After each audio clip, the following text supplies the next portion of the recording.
Welcome back to the smartest year ever, our quest to become the world's greatest conversationalist. My name is Gordy, and I was just wondering, you ever wonder why Japan is Japan to us, but Nihon to the Japanese?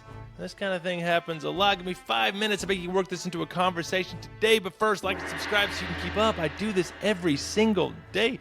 Maps can be deceiving, not only due to disputed geopolitical borders, but also because of names. There's a hidden tension between exonyms and endonyms. An exonym is what outsiders call a place, and endonym is what the locals themselves call it.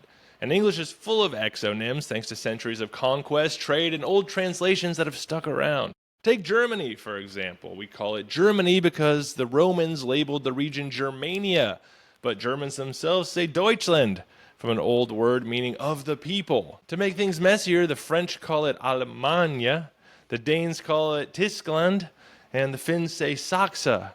It's one country, but the name changes with every border you cross. Or look at Japan, like I said up top. In Japanese, it's Nihon or Nippon, meaning origin of the sun, and that's where the phrase land of the rising sun comes from. So how did we end up with Japan? Well, it traveled a long linguistic relay. The Chinese Jibin was picked up in Malay, passed into Portuguese as Japão, and then filtered into English as Japan. By the time it reached us, the name was nearly unrecognizable.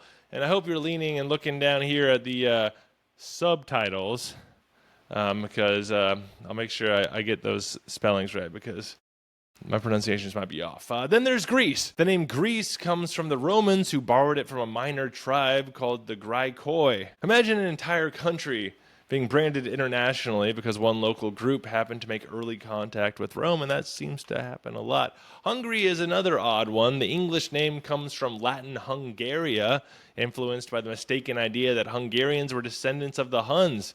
In reality, they're Magyars, and the endonym is Magyarország.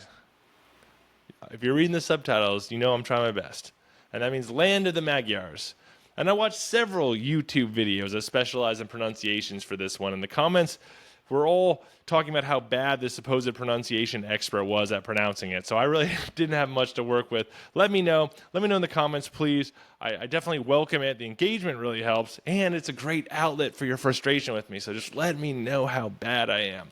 Egypt. Our word comes from the Greek Aegyptos, itself derived from an ancient phrase, Hutka Ptah, temple of the Ka-Ptah, but Egyptians today call it Mizar, a Semitic root that goes back thousands of years. And sometimes the exonym versus endonym debate is still alive. Ivory Coast officially asked in 1985 to be called Côte d'Ivoire in every language. Technically, that's the endonym, but in English, Ivory Coast has hung on a bit, and there are quirkier cases as well. Albania is Shtapiria, land of the eagles. Finland is Suomi.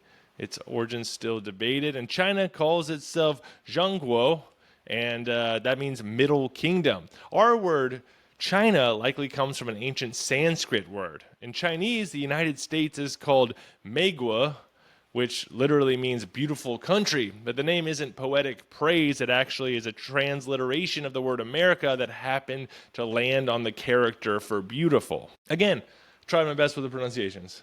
Sure, those are bad. But so there you have it. Exonyms tell you as much about the outsiders as they do about the country itself. They're fossils of trade routes, Roman labeling, and colonial shorthand. Endonyms, on the other hand, are how people see themselves. Go check out my sources, which can be found in the YouTube description. Send all the blame to online to YouTubers who specialize in pronunciation and who make geography videos, because that's where I tried to learn the pronunciations.